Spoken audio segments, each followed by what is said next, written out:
On va poursuivre avec l'Ethereum. Alors, l'Ethereum ou bien le secteur des cryptos dans son ensemble, Ludovic, l'hiver va être rude, mais va être rude. Ça s'annonce très mal dans un contexte d'inversion risque particulièrement marqué. Alors après, il y a quand même un peu d'espoir. C'est-à-dire que potentiellement, on se posait la question dès la semaine dernière de savoir si finalement le Bitcoin, bon là on parle d'Ethereum, mais on parlait du Bitcoin à l'époque, n'était pas un indicateur avancé de ce que pouvait être, de ce que pourraient être les marchés financiers. Est-ce que donc l'Ethereum se casse la figure? Vous allez nous dire dans un instant si bien les niveaux atteints sont des niveaux qui pourraient être susceptibles de d'amener les investisseurs à renforcer leur position, à entrer sur l'actif, ou bien si au contraire on n'est pas encore au creux de ce que pourrait être la vague qui est en train de déferler. Alors, vous savez que bon, les cryptos, ça marche souvent par des mouvements excessifs, que ce soit à la montée comme à la descente. C'est pour ça qu'il faut rester très prudent sur ces actifs-là. Oui, généralement, le Bitcoin qui est souvent en fait un indicateur avancé, mais l'Ethereum suit. Des fois, il a un peu plus de mal à suivre, que ce soit dans les montées ou dans les corrections.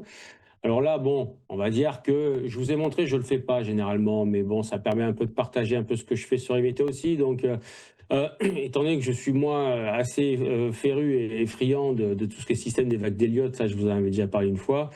Moi, pour moi, il manque encore une vague baissière.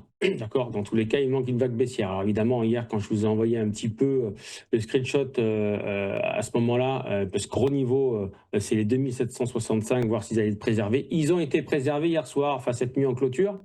Donc ça veut dire que potentiellement, je n'ai pas la validation à l'heure actuelle, comme je n'ai pas la clôture journalière sous ces 2765. Ils peuvent encore tout à fait rebondir jusqu'aux 3000, on va dire 3300, 3500, voilà, pourquoi pas. Mais même si ça rebondit jusqu'à 3500, il restera toujours une vague baissière, dans tous les cas de figure me concernant.